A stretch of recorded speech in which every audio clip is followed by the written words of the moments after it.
ያ ጥሩ ኤርሚ በጣም ሰፋ አድርገህ ነው የመለስክልን የዘረዘርከው አጠቃላይ እግር ኳሱ ውስጥ በነበርክ ጊዜ የነበረው ለውጥ ምን እንደነበረ ምን አይነት ተርኒንግ ፖይንት አሁን ላለው ስኬቱም ኮንትሪቢዩት ሊያደርግ የሚችሉ ስራዎችን አጠቃላይ ስትራክቸራሊ ስትራቴጂካሊ ያሉ ነገሮችን ነካክተልናል።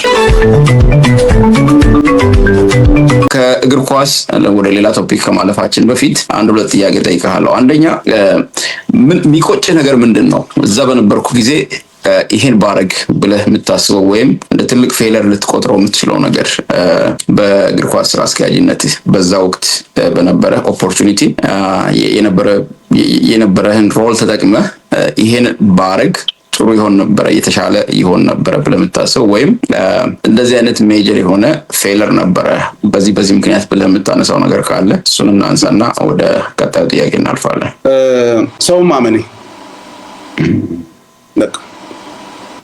ሰው ማመኔ ሁለት ሶስት ቦታ ዋጋ አስከፍሎኛል።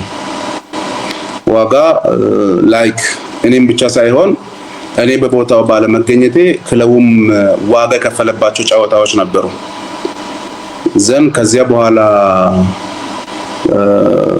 ፖዚሽን ላይ ያለ ነው አለቃ ሊሆን የሚችል ነው። ኦፍ ኮርስ ዜዌር እሱ በጣም ጸጽቶኛል። ስራን በጋራ መስራትን እመርጣለሁ። የመጣውን ክሬዲትንም ለጋራ አካፍላለሁ። ውድቀት ከመጣ ግን ብቻዬን ነው የሚቀበለው። ማንም ሼር እንዲያደርገኝ አልፈልግም። ፖዚሽኑ እኔ ነው። ለውድቀቱ ተጠያቂ መሆን የትኛውም ውድቀት ሲመጣ ሶሊ ነው የሚቀበለው። የትኛውም አቺቭመንት ግን ለማንም ነው ማካፈለው እዛ ሂደት ውስጥ ለተካፈሉት። እንደ ሊደር ግን ፌለሪቲው ሲመጣ ማንም ከኔ ጋር ሼር እንዲያደርግ አልፈልግም። ይሄ የሊደርሺፕ ስታይል ነው። ግን የሚቆጨኝ በጣም የሚቆጨኝ ካልኩኝ ሰውን በማመኔ የተቀዳውበትና ሰውን በማመኔ እኔም ዋጋ ከፍዬ to some extent ክለቡም ሁለት ሶስት ጨዋታዎች ላይ ዋጋ ከፈለበትን ሞመንቶችን ሳስታውስ it was a big failure for me and on so much for the team too. Okay, ከነአንን ወደፊት አምጥቼ አንዳንድ ነገሮችን ጠይቃታለሁ። አሁን ያለው ስትራክቸር አሁን ያወራናቸው ነገሮች በወቅቱ የነበረው ጥሩ አሁን የነገርከን ነገሮች ቀጥለዋል ወይስ ሌላ ስትራቴጂ ተከተለች? ኦፍ ኮርስ የራሷን ስትራቴጂ ዲዛይን ልታደርግ ትችላለች፣ ግን somehow ፋውንዴሽናል የሆኑ ነገሮች ይቀየራሉ ብዬ ስለማላምን እነዚህ ነገሮች ቬሪፋይ እናደርጋለን ወደፊት። ሆፕፉሊ ግብዣዬን ትቀበላለች ብዬ አስባለሁ። ከነአንም በጣም የኮራንባት ጥሩ ሊደር ጋር ክለቡን ለዚህ ጊዜ አድርሳለች። እሷ ወደ ሌላ ጥያቄ ከማለፋችን በፊት አንድ ጥያቄ ላስቀድም። እድሜ አሁን የት ነው ያለኸው? ምን እየሰራህ ነው? ለምን ያህል ጊዜ? አሁን ባለበት ፖዚሽን እሱን ንገረንና ከሱ ጋር እናስከትላለን። ጥያቄ ተመጋጋቢ የሆኑ ጥያቄዎችን ለማንሳት ስለፈለኩ ነው። ኦኬ ከሲዳማ ቡና ከወጣው በኋላ የጥቂት ጊዜ ቀደም ላልኩ ለአንድ አመት ከ10 ወር ስራ ውስጥ አልነበርኩም። በግሌ ትንሽ ለመንቀሳቀስ ሞክሬያለሁ። ከዚያ በኋላ መነሳት አቅም እና ሞር ፋሽኔት ወደ ሆንከው ስራ መምጣት የግድ ይልሃል። አቅም በዛ ልክ ተውጦ በክህደት እንትን ተብሎ መቅረት የለበትም። ወድቆ መነሳት ተጥሎ በቦታው አለመገኘት ነው ትልቁ ነገር በሚል ስራዎችን ሁለት ሶስት ቦታ ሞክሬያለሁ። ብዙ ቦታ ሞክሬ አሸንፌ ሩቅ ስለነበር መሄድ አልፈለኩም። አንድ ቦታ ድሬዳዋ ዩኒቨርሲቲ ፋኩልቲ ኦፍ ቢዝነስ ኤንድ ኢኮኖሚክስ ውስጥ የፐብሊክ አድሚኒስትሬሽን እና ዴቨሎፕመንት ስታዲስ ዲፓርትመንት ማስታወቂያ ወጣ በሌክቸረርነት። እዛ ተወዳድሬ ከፍተኛ ውጤት በማምጣት እዛ ነበርኩኝ። በዛ ከሄድኩኝ በኋላ ደግሞ ኢሚዲየትሊ እዚህ ያለንበት ሐዋሳ ዩኒቨርሲቲ ሎ ኤንድ ገቨርናንስ ኮሌጅ ማስታወቂያ ወጣ በሌክቸረርነት። በዚህ ኮሌጅ ውስጥ በገቨርናንስ ኤንድ ዴቨሎፕመንት ስታዲስ ስር በሚገኘው በስነ ዜጋና ስነ ምግባር ትምህርት ክፍል ውስጥ በመምህርነትና ተመራማሪነት አሁን ላይ በመስራት እገኛለሁ። ከድሬዳዋ ዩኒቨርሲቲ ከፐብሊክ አድሚኒስትሬሽን እና ዴቨሎፕመንት ስታዲስ ዲፓርትመንት ወደዚህ ተዘዋወርኩ ሳይሆን ያኛውን ስራ ተርሚኔት አድርጌ በዚህ በውድድር ወደዚህ ጆይን አድርጌ አሁን እዚህ በማስተማርና በምርምር ስራ ላይ ነኝ።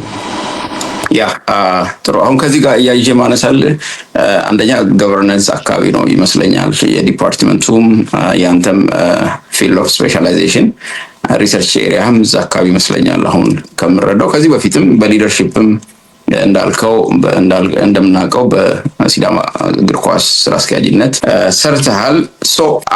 አሁን ወደ ሀገራችን አጠቃላይ ገቨርናንስ ኢሹ ነው ወስድ ሰምሃው ዲፍረንት ዳይሬክሽን ነው የምንለው። የሀገራችን ሁኔታ እንደምታውቀው የተለየ አይነት ሊደርሺፕ የሚፈልግበት ዲማንድ የሚያደርግበት ወቅት ላይ ነው ያለ ነው። በርካታ ጦርነቶች አሉ።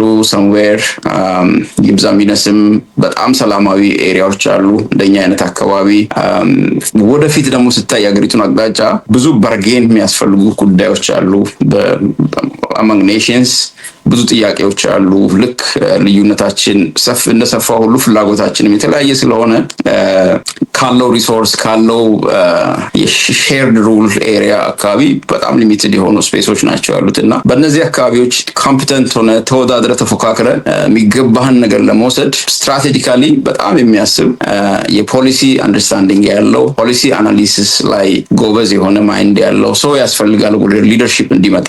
አሁን በክልላችን ያሉ ሊደርሺፕ አሉ እንደምናውቀው ክልላችን የሚያስተዳድሩ የስራ ኃላፊዎች አሉ። ዞኖችን የሚያስተዳድሩ ወረዳዎችን የሚያስተዳድሩ ኃላፊዎች አሉ። ከዚህ በፊት የነበረው ትሬንድ ሁላችንም እንደምናውቀው በእኛ ብቻ አይደለም፣ በእኛ አካባቢ ብቻ አይደለም፣ በሌሎች አካባቢዎችም ወደ ሊደርሺፕ የሚመጣው ሰው ያው በፓርቲ ስትራክቸር ነው የሚመጣው። ፓርቲ ስትራክቸር ላይ ደግሞ የሚመጣ ሰው ፐብሊክ ሞቢላይዜሽን ላይ በጣም ጎበዝ የሆነ ሰው ነው። ወረዳ ላይ ቀበሌ ላይ መስራት አለብህ። ቀበሌ ላይ በጣም ጎበዝ መሆን አለብህ። ኮሚኒኬተር መሆን አለብህ በቋንቋ። ከዛ ደግሞ ወደ ዞን ትመጣለህ፣ ወረዳ ትመጣለህ፣ ወደ ክልል ትመጣለህ። አንድ ሰው ከፍተኛ ስልጣን ለመያዝ ለምሳሌ ክልል ላይ አንድ ቢሮ ለመምራት መምጣት ያለበት ሩት እንዳለ ፐርሰፕሽን አለ። ኦኬ የሚመጣበትም ስርዓት እንደዛ ነው። ከዚህ በፊት ለምሳሌ አንድ የክልል ባለስልጣን ፒክ ብታደርግ ራንደምሊ ወይ ቀበሌ ሰርተዋል ወይ ወረዳ ሰርተዋል። ከዚህ በፊት በጣም የምናውቀው በጣም ኢንፍሉዌንሻል የሆነ በክልል በእኛ ዞን እና ክልል ደረጃ ብቻ ሳይሆን በሀገር ደረጃ ለምሳሌ ዶክተር ሽፈራሽ ጉጤ ወረዳ ሰርተዋል። እንደዛ እያለን የመጣው አይደለ? አሁን ያሉ ሌሎችም እንደዛ ናቸው። አንድ ሰው ዝም ብዬ ራንደምሊ ፒክ ለማድረግ ነው እንጂ ሰው የሚታወቅ ሩት አለ። የፓርቲ የሊደርሺፕ ሃይራርኪ ስትራክቸር አለ እና በሌላ በኩል ቅድም ያልኩ ነገር አለ። የፖሊሲ አንደርስታንዲንግ ፖሊሲ አናሊሲስ ናሽናሊ ያለውን አትሞስፌር በቀላሉ አንደርስታንድ አድርጎ ይሄ ኔሽን የሚገባውን ነገር ተናጥቆ የሚያመጣ ተከራክሮ የሚያመጣ ሰው ያስፈልጋል። ሪፕሬዘንት ባረገበት ፎረም ፓርላማም ይሁን ሚኒስትሮች ካውንስልም ይሁን ሪጂናል ካውንስል ውስጥም ይሁን ሲቲ አድሚኒስትሬሽን ውስጥ ይሁን ሪጂናል አድሚኒስትሬሽን ውስጥም ይሁን የግድ የላኛውን አንደርስታንድ ካላረገ ማንወጣበት አይነት ኤንቫይሮንመንት እየመጣ ነው። ከዚህ በፊት እንዳልነበረውና እንደ አዲስ አገራችን አሁን እንደምታውቀው ናሽናል ዳያሎግ እየተካሄደ ነው። ብዙ ዲስፒዩቶች አሉ፣ ብዙ ዲስከሽኖች አሉ። እንደዚህ አይነት ኤንቫይሮንመንት ላይ ራሱ ገብቶ ተከራክሮ የሚያስፈልገውን ለዚህ ኔሽን ማምጣት የሚችል ሰው መሆን አለበት እና በአንድ በኩል የፓርቲ ቅድም ያልኩ መንገድ አለ፣ በሁለተኛ ደግሞ እንደዚህ አይነት ሊደርሺፕ መምጣት አለበት የሚል ዲማንድ አለ። እንዴት ማሳረቅ ይቻላል የሲዳማን ክልል የሲዳማን ሕዝብ ተጠቃሚ ለማድረግ ከዚህ ጉዳይ አንጻር? እድሜ በጣም ክሪቲካል የሆነ ጥያቄ ነው ጆ። በፓርቲ ደረጃ በእርግጥ በእኛ ሀገር የፓርቲ ፖለቲክስ በጣም ኢንፋንት ስቴጅ ላይ ያለና ቬሪ ሪሰንት ላይ ነው ወደ ፓርቲ ፖለቲክስ የገባ ነው። በሊደርሺፕ ሴሌክሽን ላይ ፓርቲዎች ብዙ ጊዜ ቴስት የሚያደርጉት ካሊበሪህንና የትምህርት ዝግጅትህን ወይም ደግሞ ኤክስፒሪየንስህን እና የመጣህበትን ትራክ ሳይሆን ሎያሊቲህን ነው። ሎያሊቲ ለፓርቲው ሳይሆን ብዙ ጊዜ መጀመሪያ ላይ ቴስት የሚደረገው አንተን ሴሌክት ለሚያደርግ ሰው to what extent you are loyal የሚለው question መጀር ይደረጋል። አንተ በጣም ኮምፒተንት ነህ ይሆንክ ቅድም የምትላቸውን የፖሊሲዎች ፖሊሲ ስንል በሀገር ደረጃ የሚወጡ ኢንተርናሽናል ሪጂናል ወይም ደግሞ ኮንቲኔንት ዋይዝ የሆኑ ሴናሪዎችን እያየ የተለያዩ አማራጭ ሀሳቦችን ማቅረብ የሚችል ኤክስፒሪየንስድ የሆነ ሎካል የሆኑ ሪሶርሶችን በመጠቀም ለማህበረሰቡ የሆነ ነገር ኮንትሪቢዩት ማድረግ የሚችል የሰው ኃይል ሎያል አይደለም ተብሎ ከተገመተ የመጀመሪያ የሚደረገው ዲፌም ነው የምትደረገው። ዲፋሜሽን የመጀመሪያው አታኪንግ ዲፋሜሽን በጎሳ ዲፌም ልትደረግ ትችላለህ፣ በውሎ ዲፌም ልትደረግ ትችላለህ፣ በአስተሳሰብ ዲፌም ልትደረግ ትችላለህ። በብዙ ነገር ዲፌም ትደረግና ዮሐንስ አልታሞ ለምን ለዚህ ቦታ አሳይን አይደረግልንም ሲባል ዮሐንስማ እንደዚህ ነው የሚል መራጭ አካል ምላሽ ይሰጣል። ኤርሊ ላይ የሚሰራው ዲፋሜሽን አንተን ማርክ ማድረግ ያለ ለምን ሎያል አይሆንም? ለምን እውቀት ስላለው፣ ለምን የምናዘውን ነገር ሎጂካሊ ቻሌንጅ ሊያደርገን ይችላል የሚል እሳቤ ስላለ ብዙ ጊዜ እንደዛ አይነት ሰዎችን ወደፊት የማምጣት ፍራቻዎች ይኖራሉ። የበቃ መሪ ከላይ ሲኖር የበቃ ኃይላትና ኤሊቶች በትምህርት የሚያምኑ ቢሆኑ መሪ ሁሉንም ነገር የማወቅ ግዴታ የለበትም። የአንድ ክልል ርዕሰ መስተዳደር ሁሉንም ነገር የማወቅ ግዴታ የለበትም። የሚጠበቅበት ስራ የማስተባበር ስራ ብቻ ነው። አንተ ኬሪየር ዲፕሎማት ልትሆን ትችላለህ። ስለ በኬሪየር ዲፕሎማትነት ስለ ፎሬን ፖሊሲ፣ ስለ ቀጠናዊ ትስስር፣ ስለ ቀጠናዊ ንግድ፣ ስላለው ግጭት፣ ኢንተረስት፣ ኦፖርቹኒቲ እና ሌሎችም ቻሌንጆችም አንተ ልታስረዳቸው ይገባል እንጂ እሳቸው በአንተ ልክ ሊያውቁ ግዴታ የለባቸው። ግብርናንም በዛው ልክ፣ ሕክምናንም በዛው ልክ። ስለዚህ ዮሐንስ አልታሞን ወደዚህ ማምጣት ፖሊሲን በተመለከተ ሊያማክረኝ፣ አቅጣጫ ሊያስይዘኝ፣ ጋይድ ሊያደርገኝ እስከተገባ ድረስ ከኔ የሚጠበቀው በሰፊ ልብ መቀበልና ለመስማት የሚለው ቴክኒካሊ የሚያስረዳኝን ነገር ለመረዳት የሚችል አቅም አንድ፣ ንጹህ ልብ ሁለት ያስፈልጋል። ነገር ግን ብዙ ጊዜ እሳቤዎችን በምታይበት ጊዜ እንደዚህ አይነት ሰዎች ሲመጡ እኛን አብቅተው ማህበረሰቡንም ጠቅመው ያልፋሉ ሳይሆን ወንበራችንን ይወስዳሉ፣ ለወንበራቻችን ስጋቶች ናቸው ተብለው ስለሚታሰቡ ሴሌክሽን ላይ ብዙ ጊዜ ምሁር ጠልነትና ምሁር ገፊነት ይንጸባረቃል። ይሄ የተለመደ ነው። ይሄ አንዱ ሳይድ ነው። ሁለተኛው ምሁራንና ኤክስፐርቶች ናቸው የምትላቸው ሰዎች ፖለቲካን የሚረዱበት አተያይ በራሱ መታረም አለበት ብዬ አስባለሁ። ፖለቲካ ለፖለቲከኞች ብቻ የተተወ ፖለቲካ የውሸት ሳይንስ እንደሆነ አንዳንድ ጊዜ ተደጋግሞ የሚባል አለ። ፖለቲክስ ኢዝ ኦፍ ኮርስ ኢት ኢዝ አ ሳይንስ፣ ግን ብዙ ጊዜ መጫወት ሳይችሉ ሲቀሩ ተጠልፈው ሲወርቁ ፖለቲክስ ኢዝ እንደዚህ ብሎ ኔጌቲቭ ወርድ ይጠቀማሉ። እንደዚህ ብዬ አልናገርም እኔ። እንደዛ አይደለም። ፖለቲካ ሳይንስ ነው።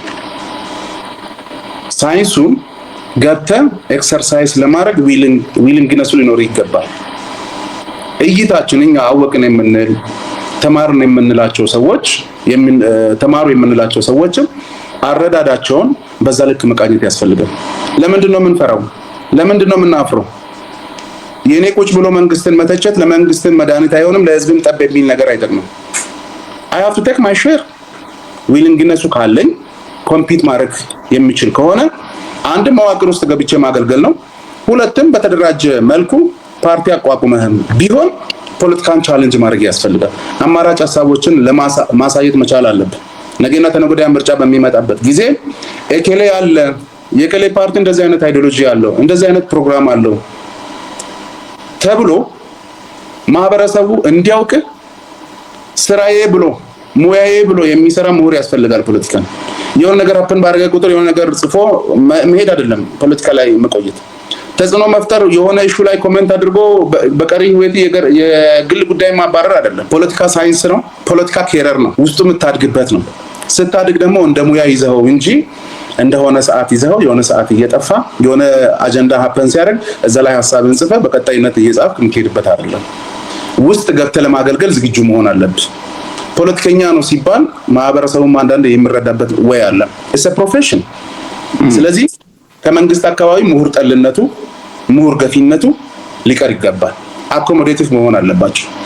መሪዎች ሁሉን ነገር ሊያውቁ አይገደዱም። እያንዳንዱን ነገር በዲቴይል የሚያውቁ ኤክስፐርቶች ግን ያስፈልጓቸዋል። እነዛን ስቦ ለማምጣት አቅርቦ ለማሰራት ወደ ሰፊ መሆን አለባቸው። ለምን?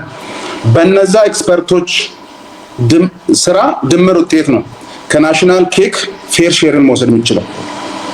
ምን እየሆነ እንደሆነ ተንትኖ ባስረዱህ ልክ ነው ኮምፒት ማድረግ የሚችለው። ቻሌንጅ ሲመጣ ቻሌንጆቹን በየዘርፎቻቸው ካውንተር ቻሌንጅ ስለሚያደርጉ ባርደን ይቀንሱልሃል። ዘን የነዚህ ድምር ውጤት ቅቡልነትህን ይጨምራል። በፖለቲካል ኬሪየር ውስጥ ፖዚቲቭሊ ስም እንድጻፍ ያደርጋል። ስለዚህ መንግስቶች ወደ ሰፊ መሆን አለባቸው። ጠልነቱ ገፊነቱ ሊቀር ይገባል። በቂ ልጆች አሉ፣ በቂ ባለሙያዎች አሉ፣ ቴክኖክራቶች፣ ኤክስፐርቶች በየቦታው ሞልቷል። እነዚህን አምጥቶ ማሰራት ያስፈልጋል። ለወንበር አይደለም የሚሰራው፣ ለህዝብ ነው የሚሰራው። አንድ ጥያቄ ላስከትል እሱ ጋር ሊያዝህና ፖለቲካ ፕሮፌሽን ነው ብለሃል። ኦፍኮርስ ባደጉ ሀገራት ፕሮፌሽናሊ እንትን ይደረጋል። ግን አሁን በኢትዮጵያ ኮንቴክስት፣ በአፍሪካ ኮንቴክስት የፖለቲካ ፕሮፌሽን አዋጭ ነው ብለህ ታስባለህ? ምክንያቱም የኔ ኮንሰርን ምንድን ነው፣ በጣም ብዙ ፖቴንሻል ያላቸው ሰዎች ፖለቲካ ውስጥ ቢገቡ ፖሊሲ ኢንፍሉዌንስ ማድረግ የሚችሉ በናሽናል ደረጃም በሪጂናል ደረጃም ሸሽተው ሳምዌር እንዳይሆኑብንና ሊደርሺፕ እንትኑ ፑሉ በጣም ይመጣል። አለ እኮ ሰው አለ ሊደርሺፕ ፑል ላይ፣ ግን ምን አይነት ሰው ነው እዛ ውስጥ ያለው የሚለውን ኩዌስችን እንድናደርግ አያደርገንም ወይ? ይሄ ደግሞ ወደፊት እንዳልኩ የሀገራችን ዳይናሚዝም የዓለማችን ዳይናሚዝም እየጨመረ በሄደ ቁጥር ኢስ ኮንሰርኒንግ በጣም እና ከዛ አንጻር ነው ኤርሚ ያነሳሁትና እስቲ እነዚህ ነገሮች ዳስሳቸው። ሁለት ነገሮችን ልበል አስከትዬም መጨመርላ ሀሳብ ይኖረኛል። በፖለቲካ በራክ ቁጥር በአቅም በእውቀት በኤክስፒሪየንስ በማቹሪቲ ካንተ ባነሱ ሰዎች ትገዛለህ። መራቅ ዋስትና የሆነ አንድ ሁለት ሳክሪፊኬሽን የሌለው ኬሪር የለም። the political one is በጣም ወረስት ቢሆንም ማለት ነው። እሱን ሳክሪፊኬሽን ጠልተህ አንተ ሳክሪፋይ ያላረግከውን እኔ ሳክሪፋይ ያላረግኩትን ማመቶ ሳክሪፋይ አድርገው እኔን ወደ ፖዚሽን እንዲያመጣኝ ነው። At least we have to sacrifice certain part of our interest and certain part of our comfort zone. ሳክሪፊኬሽኑን በምን መልክ ይመጣል? nobody knows. አንተ ልትታሰር ትችላለህ፣ ሳሙዋን ሊቆስል ይችላል፣ ሳሙዋን ሊገደል ይችላል፣ ሳሙዋን ሀራስ ሊደረግ ይችላል፣ ሳሙዋን ከስራ ፋየር ሊደረግ ይችላል። ሳክሪፊኬሽኑ በተለያየ መልክ ሊገለጽ ይችላል። ህልም ተፈርቶ ሳይተኛ አይተደርም አይደል የሚባለው? ያለ ሳክሪፊኬሽን የተሻለ ነገር ማምጣት አይቻልም። ሳክሪፊኬሽንን መፍራት አያስፈልግም። ፖለቲካ ውስጥ ለመግባት ኢንተረስት ውስጥ ካለን ድረስ ዝግጁት ከሆነን ድረስ የሚመጣውን ሳክሪፊኬሽን ለመቀበልም ለመክፈልም ዝግጁ መሆን ያስፈልጋል። ነሰሰርሊ ተቃዋሚ ሆኑ ያልኩ አይደለም። ምሁራን መዋቅር ውስጥም ገብቶ ያገልግሉ። የፓርቲውን አይዲዮሎጂ ፕሮግራሞች ካመኑ መዋቅር ውስጥ ገብቶ መንግስትን ማገልገል ይችላሉ። አያላምንም ካሉ ደግሞ የተሻለ ሐሳብ ማመንጨት እንደሚችሉ እርግጠኛ ከሆኑ ይሄ አማራጭ ከዚህ አማራጭ ይሻላል የሚለውን ለህዝብ ማቅረብ አለባቸው። ለዛ ሳክሪፋይ ማድረግ አለባቸው። አማራጭ የለም። ያ ሳክሪፊኬሽን ሁላችንም የምንሸሽ ከሆነ ቅድም እንዳልኩት ነው የሚሆነው። ካንተ በኤክስፒሪየንስ በማቹሪቲ በኬሪየር በብዙ ነገር ባነሱ ሰዎች ገቨርነንት ትደረጋለህ። ይሄ ሳይንስ የሚለው ነው። ስለዚህ ሳክሪፊኬሽን አለ ወይ? የለም። አለ ሳክሪፊኬሽን። ፈርተን እንዘልቃለን ነው ያንዘልቅ። ነገና ተነገ ወዲያ አሁኑ ደወረስት ማነው ያሁኑ ዘወረስት ነው ከተባለ የነገው ደግሞ ምን ሊሆን እንደሚችል አስብ። በዚህ ዲግሪ እንኳን ልገልጣች ነው። ሰናሪዎችን በዛ ልክ ያዩ መሄድ አስፈላጊ መዋቅር ውስጥ ገብቶ መደገፍ ህዝብን ማገልገል።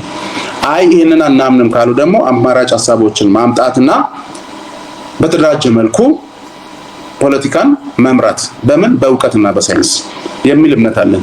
ሳክሪፊኬሽን ግን ማይቀር ነው። የትም ቢሆን ማይቀርልን ስለሆነ በዚህ ልክ መዘጋጀት ነው የሚያስፈልገው። አንዳንድ ጊዜ የመንግስት መዋቅር ላይ ያሉ ሰዎች ሳክሪፋይ እያደረጉ እንዳልሆነ የማየት ነገር አለ አይደለ? ኦፍ ኮርስ ይሄ የሚያገኙት ቤኔፊት ሳይዱ ነው በደንብ የምናየው። መኪና ይነዳሉ፣ ጥሩ ቤት ይኖራቸዋል፣ ዘን ጥሩ ስራ አላቸው በሚለው ነው የምናየውና ፓርቲ የመንግስት ፓርቲ ውስጥ ራሱ ያሉ ሰዎች አንዳንዱ እንቅልፍ አጥቶ የሚያድር አለ። ኢቭን እየበላ እየሰረቀም ልስራ ተጠያቂነት እንዳለበት ስለሚያውቅ ለህዝብ ብሎ ላይጨነቅ ይችል ይሆናል። ሳም ፖይንት ግን ወንበሩንም ማስጠበቅ ስላለበት ሳክሪፋይ ሊያደርግ ይችላልና ሳክሪፊኬሽን እንዳልከው በዚህም በዛም አለ። አይ ቲንክ ይሄን ነገር ሰፋ አድርገን ወደፊት እንመለሳለን። ብዙ ዲቤተብል የሆኑ ኢሹዎችም ስላሉ እዛ ውስጥ። ሌላው የናሽናል ዳያሎግ እየተካሄደ እንደሆነ ታውቃለህ በአገር አቀፍ ደረጃ። ምን ትጠብቃለህ ኤርሚ?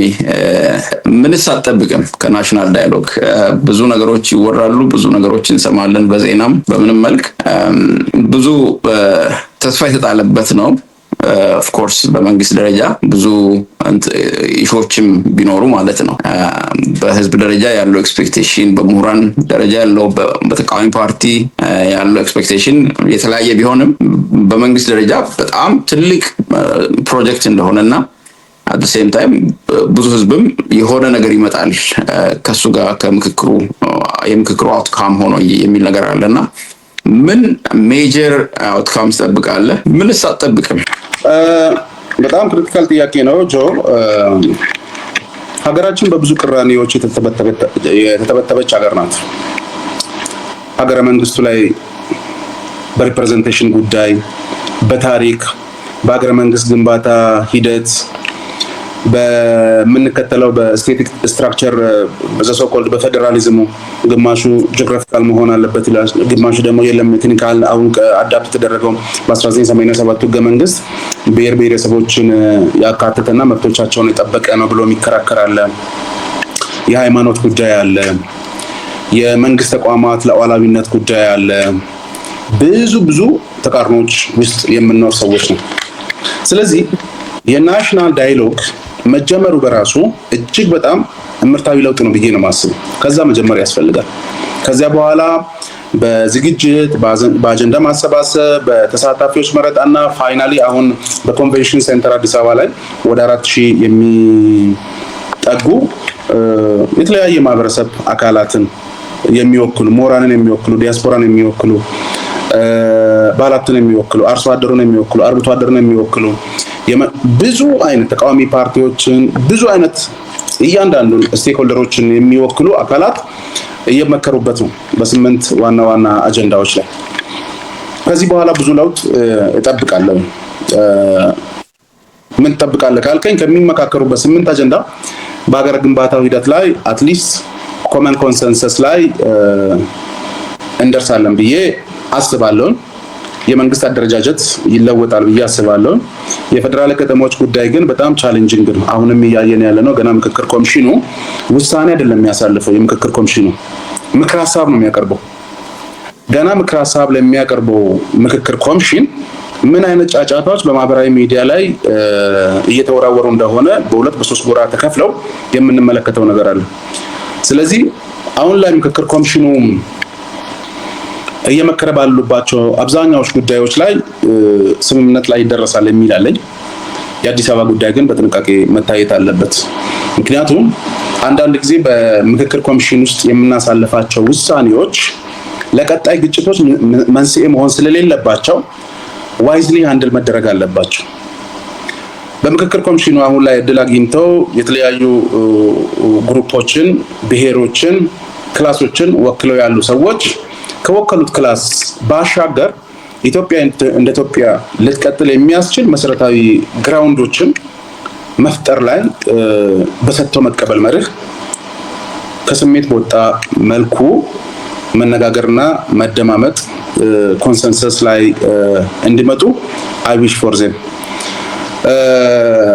ምንድነው ታዲያ ወሪ የሚያደርግ ካልከኝ ከተነሱ 8 አጀንዳዎች የአዲስ አበባ ጉዳይ በጥንቃቄ መያዝ አለበት ብዬ አስባለሁ። ምክንያት ስላለኝ ነው። በዚህ በምክክር ኮሚሽን ውስጥ ኮዝ አለን የሚሉ የተለያዩ የታጠቁ ኃይላት በሰሜን ቲፒኤልኤፍ አለ፣ ፋኖ አለ፣ ኦላ አለ፣ የአፋር አለ። በተለያዩ ቦታዎች እንደዚህ አይነት የትጥቅ እንቅስቃሴዎች አሉ። የነዚህ አካላት በዚህ ናሽናል ዳያሎግ አለመሳተፋቸው ከዚህ የሚመጣው ከናሽናል ዳያሎግ የናሽናል ዳያሎግ የመጨረሻ ውጤት የሚያመጣቸው ወይም ደግሞ እንደ ምክረ ሀሳብ ለሚመለከተው አካል ለሁሉም አካላት ነው የሚሰጠው፣ ለመንግስት ይሰጣል ብለዋል ሰብሳቢው ፕሮፌሰሩ። ለተቃዋሚ ፓርቲዎች ይሰጣል። ስለዚህ የምክክር ኮሚሽኑ ትልቁ ስራ ምክረ ሀሳብ ማቅረብ ነውና ይሄ ምክረ ሀሳብ የጋራ እንዳይሆን ሙሉ እንዳይሆን የነዚህ አካላት በዚህ ጉዳይ ላይ አለመሳተፋቸው እና አሁን ደግሞ እንደ ሀገር ከተጋረጠብን አይቀሬ ከሚመስለው የሰሜኑ ጦርነት አንፃር መዋቅራዊ ለውጦችን ብቻ አድርገን መሬት ላይ ያለውን የጦርነት ድባቡን መፍታት የማንችል ከሆነ በአንድ እጅ ማጨብጨብ እንዳይሆንብን እሱን ፈራለሁ። ወል ኤክስፕላኔሽን ዲፈረንስ ሊሆን ይችላል በእኔና ባንተ መሀል ወይም በኮሚሽነሩ መሀል ምክር ሀሳብ ነው የሚያቀርበው የሚል ነገር ተነስቷል። ሪኮሜንዴሽን ነው የሚያቀርበው ለመንግስትም ለሁሉም አካል። አፍተር ኦል ከሀገሪቱ አጠቃላይ ጉራንጉር ጭምር 4000 ተሰባስቦ ሪፕሬዘንታቲቭ የሆነ ሰው ካውንስል ወይም ዲያሎግ እየተካሄደ በኋላ ላይ እንደ አውትካም የሚወጡ ነገሮች ዝም ብሎ እንደ ምክር ሀሳብ ብቻ ነው ብሎ ማለፍ ትንሽ በጣም ኮንቪንሲንግ አይደለም።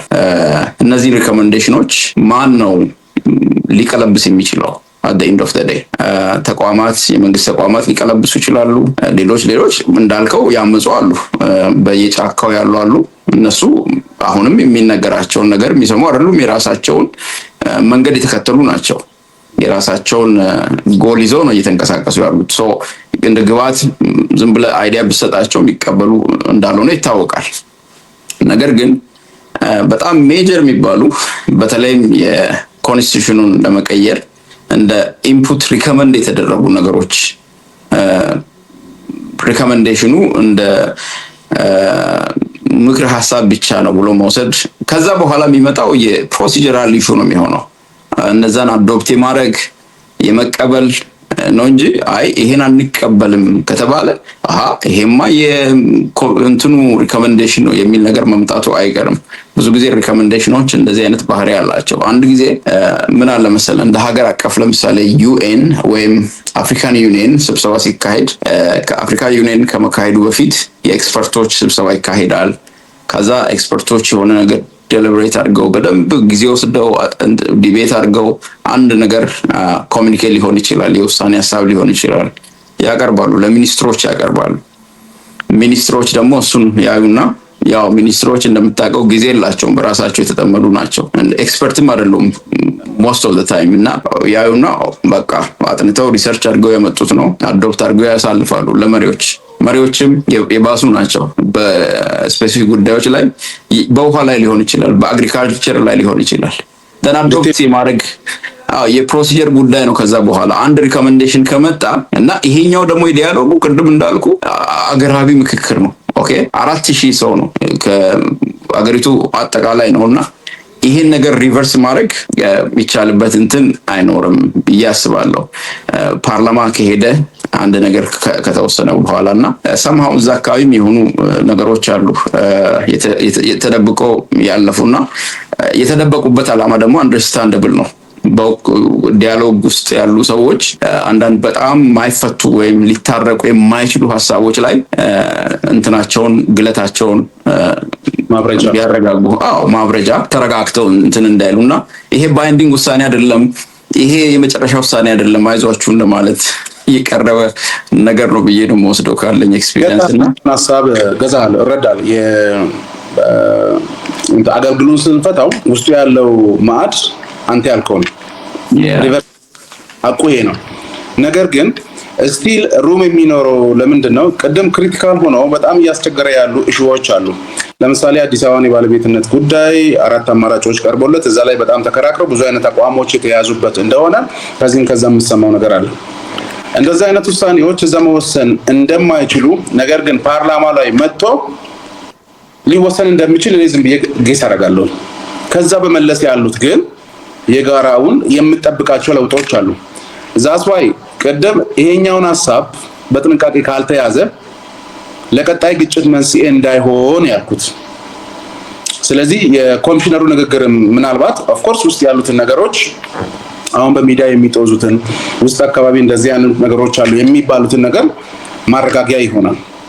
አይደለም በዚህ ደረጃ ይሄ ሁሉ ሀብት ፈሶበት ከዚህ ሁሉ ከሀገሪቱ ክፍሎች ሪፕሬዘንታቲቭ ተመርጦ እስከ ግራስ ሩት ሌቨል አጀንዳ ተሰብስቦ ህዝብ መክሮበት ፋይናላይዝ ተደርጎ የመጣ ሀሳብ አይደለም። በኤክስፐርቶች የተጻፈ አዋጅ ፓርላማ ቀርቦ የወደቀበትን ዘመን አላስታውስም። ምናልባት የአንድ ሰው ሹመት አከራክሯል ከ4 ዓመት በፊት። ከዛ በመለስ ፓርላማ ላይ ከመጽደቅ የሚያግደው ነገር የለም። የተለየ ሀሳቦችም ይነሳሉ። ለምሳሌ ከአብን አካባቢ አንድ ሁለት ሀሳቦች ይነሳሉ። ነገር ግን 50+1 ገዢ ሀሳብ ስለሆነ በዲሞክራሲ አሁን በምንከተለው ስርዓት እዛ ላይ ቀርቦ የመውደቅ እድላቸው ደካማ ነው። ያልከው ሀቅ ግን እውነት ነው። ነገሮችን ማብረጃ ነው። ነገር ግን ቅድም ያልኳቸው አይነት ቴክኒካል ኢሹዎች ክርክር የሚያስነሱ ፋርዘር ለግጭት መንስኤ የሚሆኑ ጉዳዮች ደግሞ ይታያሉ፣ ሮም ይኖራቸዋል የሚል እምነት ስላለኝ ነው የቅድሙን ያነሳሁት። አፍሪኮሪ ሀሩንሳኑን ከቴቾ ኤርሚያሲ ተስፋዬ ሁለዶ አሲና ነው ማሳባት ያሩን ሲቲና ነው ይሁን እንደ ብሬክ እስቲ ኤርሚ አንዳንድ ጥያቄዎችን ላንሳልህ፣ ሪፍሬሽመንትም ይሆናል። አንዳንድ ሁለት ምርጫዎችን ሰጣለሁ፣ አንዱን ነው የምትመርጠው። ሁለቱን መምረጥ አይቻልም። ቡና ማኪያቶ ትወዳለህ? ከቡናና ማኪያቶ ቡና። ቡሪሳሜ ክትፎ ጩኮ አገር ማለት ነው ወይስ ሰዋሳ? ጩኮ ወይስ ሰዋሳ? በጣም ፈታኝ ነው።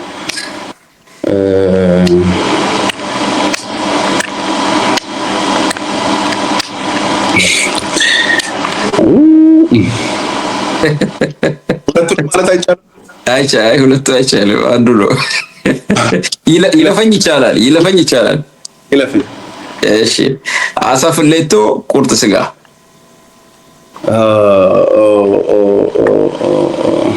ፍሌቶ። መምህርነት፣ ነጋዴነት።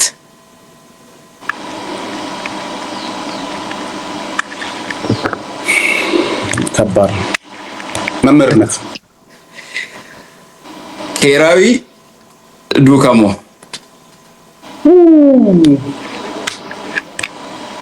ዱካሞ። ኦኬ። ሳሙኤል ቃሜ፣ ሳሙኤል አልታሙ። ሁለቱንም። አይ አንድ ነው ይቻለው ወይም ይለፈኝ። ኦኬ። የሚገርም ነው። ሁለቱንም ያወቅኩት ያው ሚዜዎች እንደነበሩ ስለሰማው ነው። ሪሰርች ሳደርግ ናቸው። በጣም ጠንካራ ጓደኞቼ ናቸው እና ለእኔ ልዩ ሰዎች ናቸው ሁለቱም። ስለዚህ አላበላልጥም። ኦኬ። ወደ ናሽናል ዳያሎጉ ከዛ ጋር የተያዙ ነገሮችን እንመለስ። አሁን ናሽናል ዳያሎጉ ቅድም እንዳልነው ሪከመንድ የሚያደርጉት ነገር ዝም ብሎ የሚጣል አይደለም። ከዛ በኋላ የሚመጡ ነገሮች ፕሮሲጀራል ይሆናሉ። በተለይም የኮንስቲቱሽናል አንዳንድ አርቲክሎችን ከመቀየር አንጻር ሪከመንድ የሚደረጉ ነገሮች በአገር ደረጃ ሜጀር የሚባሉ ለውጦችን የሚያመጡ ናቸው ተብሎ ይታመናል እና ከዚህ አንጻር የመንግስት አወቃቀርን በተመለከተ ከዚህ በፊትም እንደሚባለው እንደውም ተቃዋሚዎች በተለይ ምክክር ውስጥ አንገባም ብለው ከሚያነሷቸው አንዱ ምክንያት ይሄ ዲያሎግ ትክክለኛ ዲያሎግ አይደለም፣ ፈንዳሜንታሊ ወይም በዋንድ ፕራይመርሊ የሚፈለገው ነገር ፕሬዚደንሻል ሲስተም የማምጣት ነገር ነው የሚል ነው የሚያነሱትና የሀገራችን እንደዛ አይነት አወቃቀር የአስተዳደር ስርዓት መምጣት የሚኖረው አንድምታ ምንድን ነው? በተለይም በእኛ ለምሳሌ ሲዳማ ክልል ከሆነ ገና አጭር ጊዜ ነው ሰልፍ ሩል በደንብ ኤክሰርሳይዝ ማድረግ ከጀመረና ይህን እዚህ አካባቢ ያሉ ኢምፓክቶች ምንድን ናቸው? ፕሬዚደንሻል ሲስተም ቢመጣ ፕሬዚደንሻል ብቻ ሳይሆን ሰሚ ፕሬዚደንሻልም አይነት ሀሳቦች ያሉ ይመስለኛል። እንደሱ አይነት ነገሮችም ከመጡ ሰሚ ፕሬዚደንሻል ማለት ለምሳሌ ፕራይም ሚኒስተር ይኖራል፣ ፕሬዚደንት ይኖራል፣ ደን ስልጣን ይከፋፈላሉ። የራሳቸው ስልጣን ፕሬዚደንቱ የራሱ ስልጣን ይኖራል። ያኛውም ኢምፓወርድ የሆነ ልክ ሴሬሞኒያል ሳይሆን ፕራይም ሚኒስተር ሆኖ ግን በአገር አቀፍ ጉዳዮች ላይ በዋናነት አንዳንድ ሮሎች ይኖሩታል፣ ሜጀር ሮሎች እና እንደዚህ አይነት ሰሚ የሆኑ ነገሮች አሉ። አዚ ሴም ታይም ፕሬዚደንሻል ዩኒተሪ የሆነ ስርዓት ለማምጣት ነው በዋናነት። በተለይም ዶክተር አብይ ይህን ፍላጎት በተለያየ መልኩ ያንጸባርቃሉ እና የእሳቸው ዋና ኦብጀክቲቭ ከዚህ የሚፈልጉት ከምክክሩ ይሄ ነው የሚባል ነገር አለና የእሳቸውን ፍላጎት የመንግስትን እንተውና ፕሬዚደንሻል ከሆነ በተለይ ሲዳማ ክልል ላይ ሲዳማ ህዝብ ላይ ሊኖረው የሚችለው ኢምፓክት ምንድነው የሚለውን ነገር እናንሳ። በመሰረቱ የመንግስት ቅርጾችና አይነቶች የተለያዩ ታሪኮችን መሰረት አድርገው ይነሳሉ። ለምሳሌ ብዙ ጊዜ ከኮሎኒያል እና ከሞናርኪያል ሮል የሚወጡ ሀገራት ፓርላሜንታሪ ሲስተምን ብዙ ጊዜ አዳፕት ያደርጋሉ። ይሄም ስልጣን በግለሰብ እጅ በአንድ ግለሰብ እጅ መጠቃለል የለበትም ከሚል እምነት የተነሳ ሼርድ ሮል እና ሪስፖንሲቢሊቲ እንዲኖር ፓርላሜንታሪ ሲስተሞችን ብዙ ጊዜ አዳፕት ያደርጋሉ። ሌላዎቹ ደግሞ ፕሬዚዳንሻል ሲስተም እንዲከተሉ ምክንያት የሚሆናቸው አንደኛ ጥልቅ የሆነ ማህበረሰባዊ ክፍፍል ካለ ዲፕ ሶሻል ዲቪዥን የምንለው ማለት ነው። ማህበረሰቡ በጣም ተከፋፍሎ አለመተማመኑ ካለ፣ የጎንዮሽ ጥርጥሩ የበዛ ከሆነ፣ ለመጠፋፋት የተዘጋጀ ከሆነ፣ ሀገራዊ የአንድነት ስሜት በዛ ልክ ቻሌንጅ ውስጥ የሚኖር ከሆነ በአንድ ጠንካራ ሊደር ውስጥ በመገዛት አንድነት ይመጣል ብሎ ስለሚያስቡ በዚህ ያደርጋል። አንዳንድ ጊዜ ደግሞ ከባርነት ወይም ከቀኝ ግዛት ነፃ ለመውጣት በሚደረግ የትጥቅ ትግል ውስጥ አንድ ፊገራቲቭ የሆነ ሰው ወደፊት ይመጣና ከቀኝ ግዛት ነፃ ከወጡ በኋላ ያ ሀገር በዛ ሊደር የመመራት እድሉ በጣም ስለሚሰፋ ፕሬዚዳንሻል የመሆን እድሉ የሰፋ ነው። ወደኛ ሀገር ስንመጣ እንግዲህ የሀገራችንን ፖለቲካ በጣም ፈትሸን ካየን በሶስት ዋና ዋና ጥያቄዎች የተተበተበ ነው። የመሬት፣ የዲሞክራሲና የእኩልነት ጥያቄ መሰረታዊ ጥያቄዎች ናቸው። ኃይለ ሥላሴ በጣም በሚታወቅ ስሎጋን 67 ላይ ሲወድቁ መሬት ላራሹ የሚል የዩኒቨርሲቲ ተማሪዎች የሚያንቀሳቅሱት ሞቶ ነበራቸው፣ ላንድ ቱ ቲለር የሚለው ማለት ነው። ስለዚህ መሬት በጥቂት ከበርቴዎች እጅ መያዙ ብዙሃንን የዛ ጭሰኞች አድርገው ገባር ሲስተሙ በዛ ልክ ከፍቶ በገዛ መሬቱ ባሪያ ሆኖ ወይም ደግሞ ሰራተኛ ሆኖ የሚኖርበት ስርዓት መቅረት አለበት፣ አንድ ግለሰብ ያን ሁሉ ጋሻ የሚይዝበትም ስርዓት መቅረት አለበት በሚል መሬት ላራሹ በሚል የመሬት ዲሞክራሲና የእኩልነት ጥያቄ ኃይለ ሥላሴን አንስቷል። ደርግ ወደ ስልጣን ከመጣ በኋላ መሬት ላራሹ በሚለው ትንሽ ከተንቀሳቀሰ በኋላ መሰረታዊ የሆኑ የአፈጻጸም ጉድለቶች አሉት ኦፍ ኮርስ። ነገር ግን ሁለት መሰረታዊ የሆኑ ኤሌመንቶች ሳይመለሱ ቀርቷል። ከመሬት ጎን ለጎን የዲሞክራሲና የእኩልነት ጥያቄ። የዲሞክራሲ ጥያቄ የምንለው ራስን በራስ ከማስተዳደር እስከ በመረጡት ሰዎች እስከ መተዳደር ድረስ ያለውን አንድ ላይ አቅፎ የሚይዘውን ኮንሰፕት ነው። የዲሞክራሲ ጥያቄ ተጠየቀ ያለበት ሲስተምን መዘርጋት ነው። የእኩልነት ጥያቄ ባለፉት ስርዓቶች እቺን ሀገር ጠፍንጎ የያዛት የአንድ ቋንቋና የአንድ ሃይማኖት የበላይነት፣ የአንድ ማንነት የበላይነት የሚባሉ ሀሳቦች ነው። እያንዳንዱ የራሱን ማንነት፣ ባህል፣ ቋንቋ የሚያሳድግበት አውድ ራሱን የሚያስተዳድርበት ስርዓት መዘርጋት አለበት በሚል የደርግ ስርዓት ከወደቀ በኋላ ነው እንግዲህ አሁን ላይ ባለነው በ1987 ህገ መንግስት መሰረት የብሔር ብሔረሰቦች መብት እውቅናን አግኝቶ ብሔር ብሔረሰቦች ቋንቋቸውን፣ ማንነታቸውን እና ወጋቸውን እንዲያሳድጉ ህገ መንግስታዊ እውቅና አግኝተው ህገ መንግስቱ በዛ ልክ የኤትኒክ ፌዴራሊዝምን አዳፕት አድርጎ ወደ ስራ የገባው። በዚህም መሰረት ፓርላማው አጠቃላይ ከሀገሪቱ ከአራቱም አቅጣጫ የሚመረጠው 450 አሁን ባለው 447 አካባቢ መቀመጫዎችን የያዘ ከብሔር ብሔረሰቦች የሚወከል ፓርላማ የከፍተኛ የስልጣን ባለቤት እንደሆነ በህገ መንግስቱ የተደነገገው ማለት ነው። ስለዚህ ኤክስኪዩቲቭ ኦርጋኑ ከየት ይወጣል? በፓርላሜንታሪ ሲስተም ከሌጂስሌቲቭ ኦርጋን ወይም ደግሞ ፓርላማ ከምንለው ይወጣል ማለት ነው። ስለዚህ ከፓርላማው የሚወጣው ኤክስኪዩቲቭ ኦርጋኑ ሰብሳቢያቸው ጠቅላይ ሚኒስትር ነው የሚባለው። ከዚያ የራሳቸውን ካቢኔ ያደራጃሉ ጠቅላይ ሚኒስትሮች። ከዚያ በኋላ በሁለቱ መካከል አሁን ፊውዥን ታያለ። የወጡት ከህዝብ ተወካዮች ምክር ቤት ነው። ተጠየቅ ደግሞ አለ። ፓርላማው ምን አለው? ኤክስኪዩቲቭ ኦርጋኑ ወይም ስራ አስፈጻሚው በጠቅላይ ሚኒስትሩ የሚመራው ስልጣኑን አላግባብ ተጠቅመዋል ወይም ደግሞ የተሰጠውን ህገ መንግስታዊና ህዝባዊ አደራ በወጉ አልተወጣም ብሎ ባመነ ሰዓት ኮልና ኩስችን የማድረግ ስልጣን አለው ፓርላማው። ከዚያስ አመኔታ ባጣበት ቮት ኦፍ ኖ ኮንፊደንስ ከስልጣን ሊያነሳቸው ይችላል። ስለዚህ ፓርላሜንታሪ በሚሆንበት ጊዜ አምባገነን የመሆን እድል የጠበበ ነው የሚሆነው። ለምን? ፓርላማው አንተን በሪሞት የመቆጣጠር የመጥራት የመጠየቅ እምነት ባጣ ጊዜ ደግሞ የማንሳት ሙሉ ስልጣን ስላለው ማለት ነው። የህዝብ ቀጥተኛ ተወካዮች ስለሆኑ ፕሬዝዳንሻል በሚሆንበት ጊዜ ደግሞ ፕሬዝዳንቱ ከፓርላማው ኢንዲፔንደንትሊ ስለሚመረጥ ፓርላማው እምነት ባጣ ጊዜ ፕሬዝዳንቱን የማንሳት መብት አይኖረውም፣ ስልጣን አይኖረውም። ተርም ኦፍ ኦፊሱ እስኪያልቅ ድረስ የመጠበቅ ግዴታ ይኖረዋል ማለት ነው። ስለዚህ ኤክስኪዩቲቭ ፓወሩም ዲሲሽን ሜኪንጉም ኤክስክሉሲቭሊ ቢሎንግስ ቱ ዘ ፕሬዚደንት። ስለዚህ በዚህ ጊዜ ብዙ ጊዜ የሚፈሩት አምባገነናዊ ስርዓት ሊፈጠር ይችላል። የግለሰቦች አምባገነንነት ሊፈጠር ይችላል። በተለይ እንደ አፍሪካ ባሉ ጠንካራ ተቋማት በሌሉበት አሁን አሜሪካ አካባቢ በምታይበት ጊዜ ኮንግረስ አካባቢ ፕሬዝዳንቱ ጠርቶ እንትን ባይሉ እንኳን ኮንግረስ አካባቢ የሚነሱ ሀሳቦች እስከ ፌደራል ሱፕሪም ኮርት ሄደው ቻሌንጅ የሚደረጉበት የጠቅላይ ሚኒስትሩ የፕሬዝዳንቱ ዲሲሽን በፍርድ ቤት የሚታገድበት የሚሰረዝበት ተቃውማዊ ጠንካራ አሰራር አለ። ወደዚህ ወደኛ አፍሪካ ወደ አፍሪካ በምንመጣበት ጊዜ እንደዛ አይነት ጠንካራ ተቋማት ስለሌሉ ፕሬዝዳንቶች አምባገነን የሚሆኑበት ሉፖል ይፈጠራል የሚል ስጋቶች በተደጋጋሚ ይንጸባረቃሉ። ይህን ያህል ስለ መንግስት ታይፖቹ ካልን ምንድነው ለሲዳማ የሚኖረው ኢምፕሊኬሽን ካልን ህገ መንግስቱ ምን ይላል የሚለው ነው የሲዳማ መብት ጥቅም ጉዳት እያልን ማውራት የምንችለው። ምክንያቱም የሲዳማ ክልል የተዋቀረው ሲዳማ ክልል የሆነው የሀገሪቱን ስቴት ስትራክቸርን መሰረት አድርጎ ሳይሆን የሀገሪቱን ህገ መንግስት መሰረት አድርጎ ነው። ስለዚህ የሀገሪቱ ህገ መንግስት አወቃቀርን በተመለከተ ምን ይላል? ምን አይነት ለውጦች ይኖሩታል ወይስ ባሉበት ይቀጥላሉ የሚለው መሰረታዊ ጥያቄ ነው።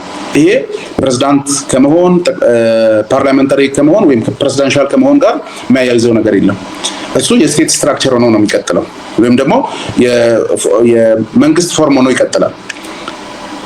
የአወቃቀር ደረጃ የስቴት ስትራክቸሩ ፌዴራሊዝም እስካለ ድረስ ኤትኒሲቲውን ቤዝ አድርጎ የሚቀጥል ነው ወይም ደግሞ ጂኦግራፊካል ይሆናል የሚለው ዲቤተብል ኢሹ ነው። ስቲል ውሳኔ ላይ እንዳልደረሱበት እያየን ነው። ነገር ግን የኢትዮጵያን ፖለቲካ ሲዘውር የነበረ የኤትኒሲቲ የኳሊቲ ጥያቄ አለ። እሱን ጥያቄ በወጉ መመለስ ያልቻለ የትኛውም አይነት መዋቅር የትኛውም አይነት ህገ መንግስት ለቀጣይ ቻሌንጅ፣ ለቀጣይ ፈተና፣ ለቀጣይ ጥያቄ፣ ለቀጣይ መጠየቅ ራሱን ያዘጋጀ ነው ብዬ ነው የማስበው። ለምን ዛሬ ላይ ያለው ብሔርተኝነት ትላንት ከነበረው የባሰ ነው። ይህንን ብሔርተኝነትን ኤክሰርሳይዝ አታርግ ጂኦግራፊካሊ ላካልል ብትል ምን አይነት ኮንሲኩዌንስ ሊመጣ እንደሚችል ለማሰብ ጠንቋይ መሆን ወይም ደግሞ የፖለቲካል ሳይንስ ምሁር መሆን አይጠይቅም። ለምን ሀገራችንን ሲንጣት የነበረው አንዱ የእኩልነት ጥያቄ ነው። በእኩልነት ጥያቄ እስከዚህ ድረስ መጥተናል። በምን መልኩ ነው ይህንን መብት እንጆይ እያደረግን ያለ ነው የሚለው አንድ ራሱን የተቻለ ጥያቄና ማብራሪያ ሳይንቲፊክ የሆነ ስቴዲ የሚፈልግ ኢሹ ቢሆንም የእኩልነት ጥያቄ ግን ፍሮንት ላይ መጥቶ በህገ መንግስት እውቅና ተሰጥቶት እሱን መሰረት አድርጎ ደግሞ ከ1987 ህገ መንግስት አሁን እስካለንበት ምክንያቱም አሁንም በሱ እየተዳደረን ስለሆነ ይህንን ራይት ብዙ ሰዎች ብዙ ብሔሮች ብዙ ብሔረሰቦች ኤክሰርሳይዝ እያደረጉት ነው። ይህ ኤክሰርሳይዝ እያደረጉት ያለውን መብት ልንጠቅ ብትል ወደኋላ ነው የሚመልሰን ትግሉ ማለት ነው። ስለዚህ ስቴት ስትራክቸር አካባቢ ፌዴራሊዝሙ እንደሚቀጥል ይታወቃል። ነገር ግን ምን አይነት ፌዴራሊዝም በሚለው ላይ ሊሆን የሚችለው ኤትኒክ ፌዴራሊዝም ይሁን ጂኦግራፊክ ፌዴራሊዝም ይሁን የሚለው የሀገሪቱን ነባራዊና ታሪካዊ አውዶችን መሰረቶችን ማጥናት ያስፈልጋል። ለዛም በቂ እውቅና መስጠት ያስፈልጋልና ለሲዳማ የተዋቀረው ህገ መንግስትን መሰረት አድርጎ ነው የሚመጣው ቻሌንጅም ኦፖርቹኒቲም በዚህ ህገ መንግስት አውድ የሚቃኝ ይሆናል ማለት ነው። ጥሩ የመጨረሻ ጥያቄ ማድረግልህ የሐዋሳ ከተማን ጉዳይ በተመለከተ ነው። አንዳንድ ጣጌ ሻዋሲ ሀጆ ሲዳሙ ዳጋ አፊቶን ተገደ ራይስ ገደ ኮይለሰ ዲክች ገደ ላኦ ሀጆቲና ሴንሲቲቭ ነገሮች ያሉ ይመስለኛል። አሁን ዲስከሽን ላይ በተለይ አዲሱ ከንቲባ ከመጣ ወዲህ የሚሰሩ በተለይ ከተማ ውስጥ የሚሰሩ የኮሪደር ልማቶች ላይ የስትራክቸር ኮስሽንስ አለ። ሲዳማን የሚያንጸባርቁ ስትራክቸሮች በሚፈለገው ደረጃ ወይም በሚፈለገው አይነት እየተሰሩ አይደሉም። ይሄ ደግሞ ዝም ብሎ እንደው የከተማ አርባናይዝ የማድረግ ልማት የመስራት ብቻ ሳይሆን ኢንቴንሽናሊ ነው ይሄ እንዳይሆን የሚደረገው የሚል ኮንሰርን የሚያነሱ ሰዎች አሉ። አት ሴም ታይም በቅርቡ ሰምተህ ከሆነ አላውቅም፣ ፕሬዚደንት ደስታ አንድ መድረክ ላይ አንድ ንግግር አድርጓል።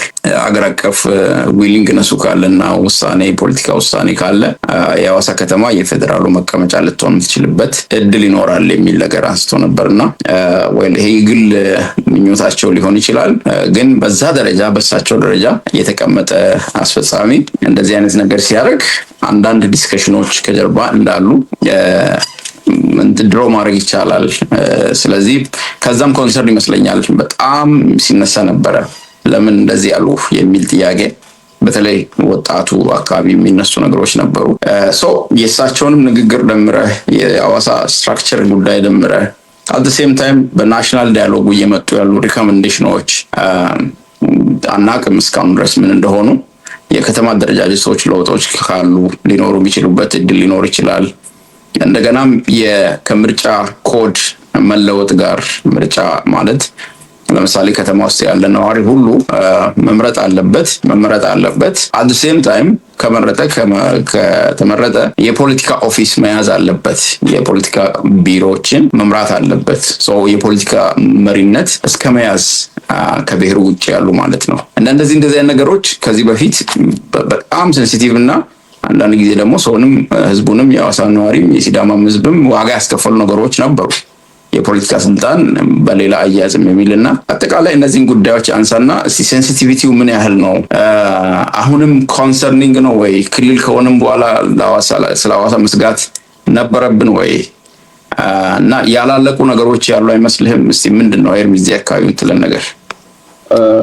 ትልቅ ጥያቄ ነው። በሀገሪቱ ደረጃ የፌዴራል ከተሞች የሚባሉ 2 ከተሞች ብቻ ናቸው በቻርተር የሚተዳደሩ።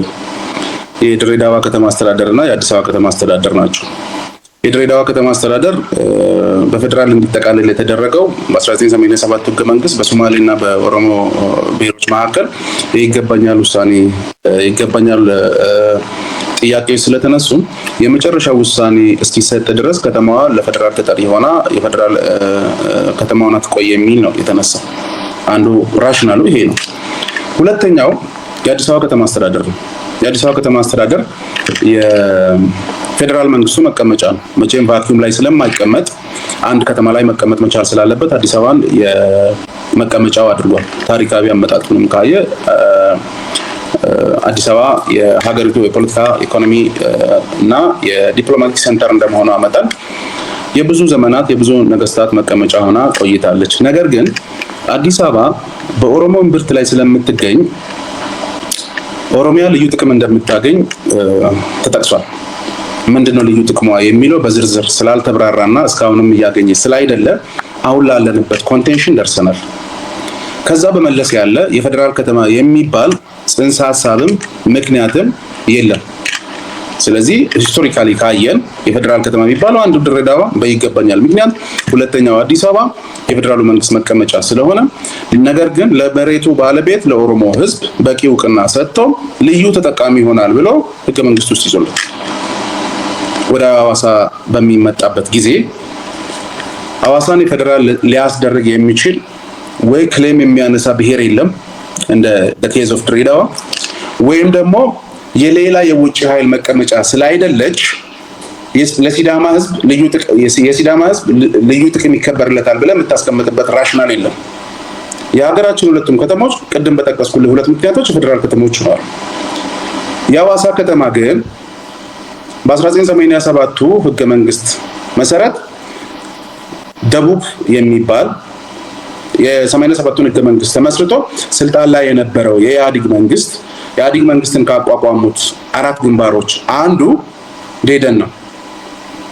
ዴደን መቀመጫ አስፈልገዋል።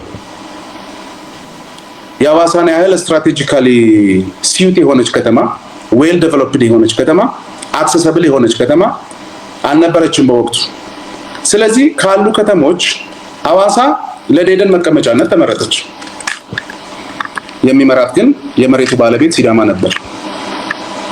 ዴደን የ45 ብሔር ብሔረሰቦች የ54 ብሔር ብሔረሰቦች ግንባር እንደመሆኑ መጠን ዴደንን የሚመራው ይመራዋል። ከተማዋን ግን የከተማዋ ባለቤት የሲዳማ ህዝብ ይመራዋል። ከትላንት እስከ ዛሬ እየመራት ያለው ይሄው ሲዳማ ነው። ለምን? የመሬቱ ባለቤት ነው። ትላንት እንደ መቀመጫነት የተጠቀማት ዴደን አሁን ፈርሷል። ሲፈርስ አዋሳ ይገባኛል አላለም። ኦፍ ኮርስ አዋሳ የኛ ናት የሚሉ አንዳንድ ሰዎች ነበሩ። አዋሳና ሰማይ የኔ ነው አይባልም የሚሉ ኃይላትም ነበሩ፣ አይተናል።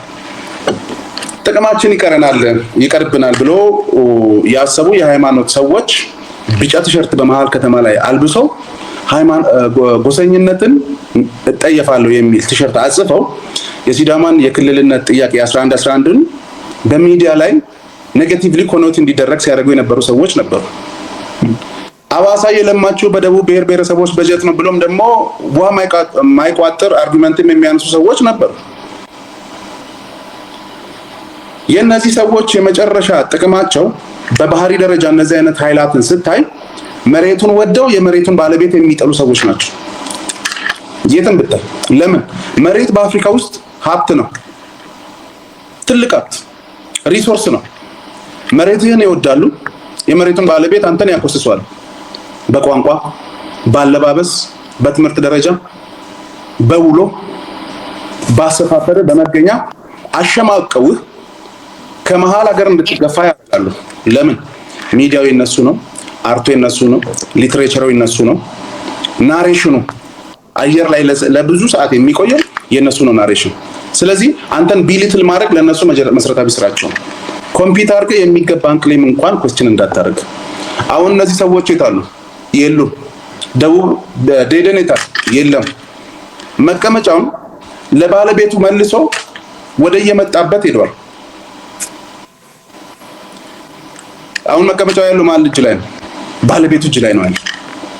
ባለቤቱ እጅ ላይ ያለው ከተማ የፌደራል አረጋለሁ የምትለው ቅድም ባልኩት ወይ በራሽናሉ ነው፣ ቅድም በነገርኩት በድሬዳዋ ኬስ፣ ወይም ደግሞ ሌላ ተጨማሪ መንግስት አምጥተህ እዚህ እኛ ጋር የምታስቀምጥ ከሆነ ነው። ሲዳማ ደግሞ ባይ ዲፎልት መንግስት ሆኖ ጨርሷል። ፌደራል 10 ሌላ መንግስት የሚሆን አካል ሐዋሳ ከተማ ላይ እንደማይቀመጥ ይታወቃል። ሐዋሳ ሲዳማ ውስጥ ካሉ ከተማ አስተዳደሮች አንዱ እንደ አንድ ዞን የሚታይ ማለት ነው። ስለዚህ ፍላጎቶች የሉም ወይ? አሉ። ሲዳማ ለሐዋሳ ከተማ የከፈለውን ዋጋ ክልል ለመሆን አልከፈለም። አንዴ በሜትሮፖሊታን ስም ሲያመጡ ዴደን፣ አንዴ ማስተር ፕላኑን መቀየር ያስፈልጋል ሲባል፣ አንዴ በመሬት ሽንሸና ዲሞግራፊውን እንቀያሉ የአካባቢውን ማህበረሰብ መሬቱን ሸንሽኖ ሲቸረችር ኖሯል ደቡብ። አሁን አይደል እንዴ በቂ ካሳ ለሲዳማ ተፈናቃዮች የተሰጠ ያለው? በዴደን ዘመን ከዚህ ከሐዋሳ ዙሪያ ከሎቄ ከዚህ ከጨፌ ከዙሪያው የተነሱ የሲዳማ ተፈናቃዮች ማን ዞር ብሎ አያቸው? መሬታቸውን በደና ከብት እንኳን መግዛት በማይችል ገንዘብ እየገዙ ፕላን እያስወጡ ሲቸረችሯል ነበር። መሀል ላይ የነበረውን ዋጋ እነዚህ የዴደን ካድሬዎች ሲቸረችሩና ሲቀራመቱት አልነበር እንዴ?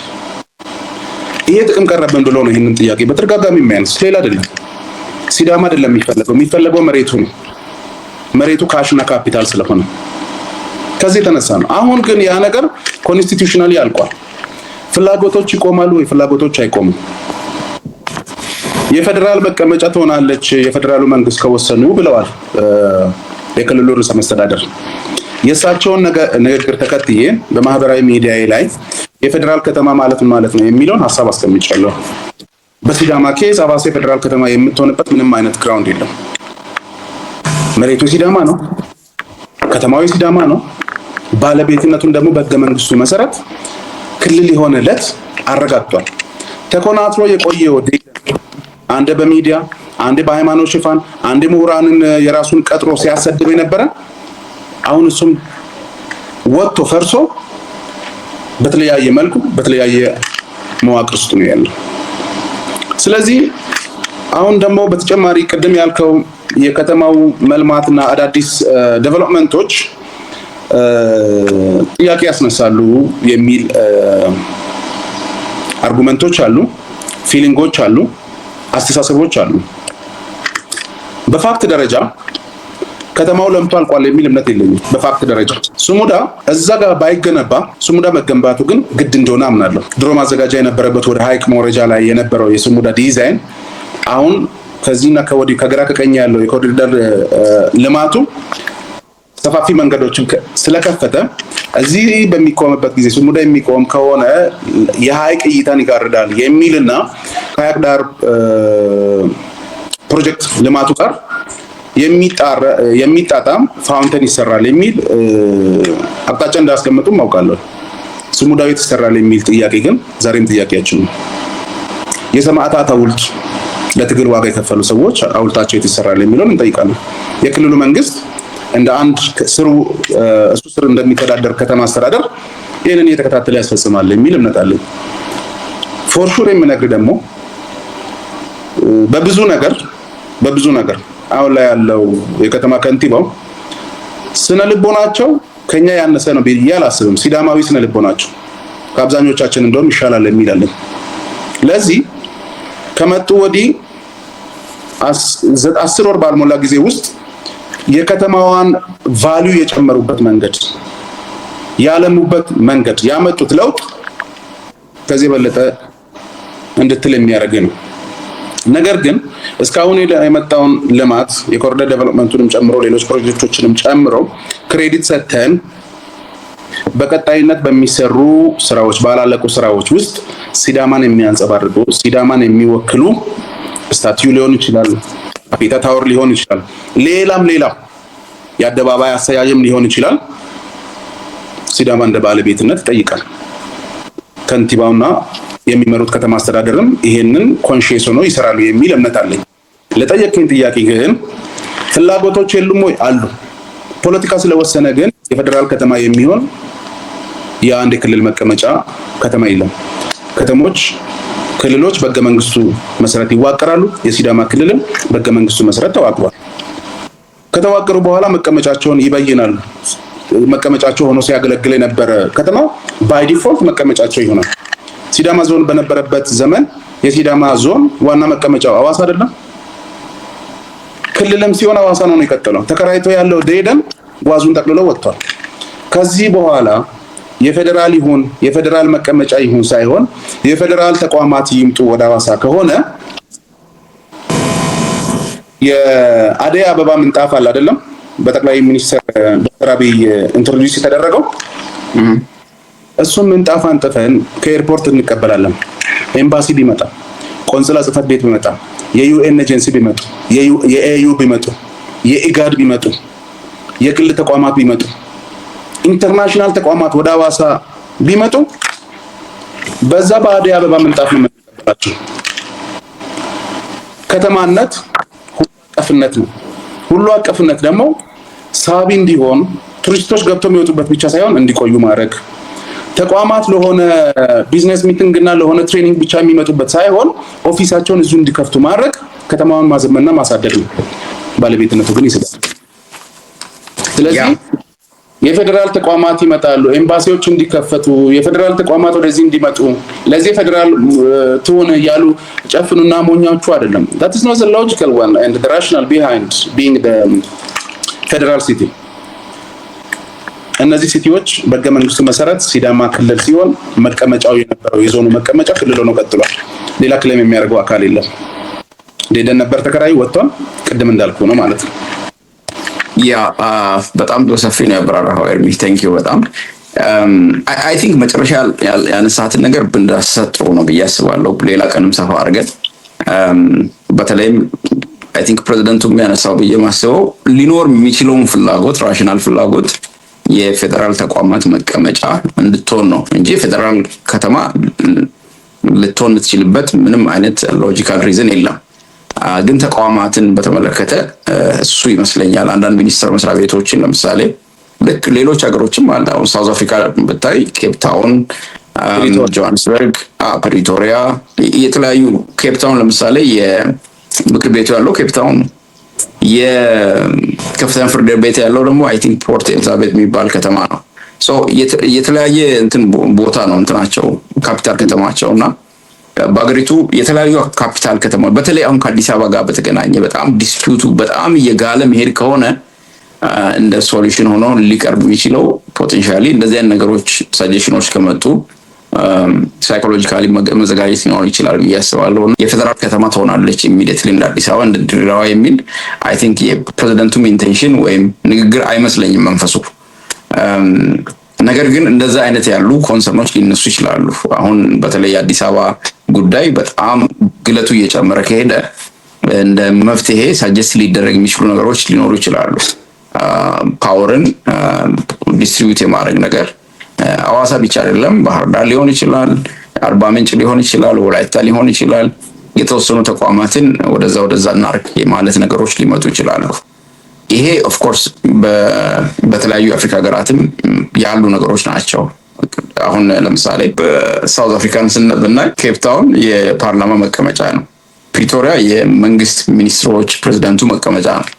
ከፍተኛ ፍርድ ቤት ደግሞ ሌላ ቦታ ነው ያለው። ጆሃንስበርግ ደግሞ በጣም ኮሜርሻል የሆነ ቦታ ነው። እንደውም የፓርቲው ጽሕፈት ቤት ያለው ጆሃንስበርግ ነው።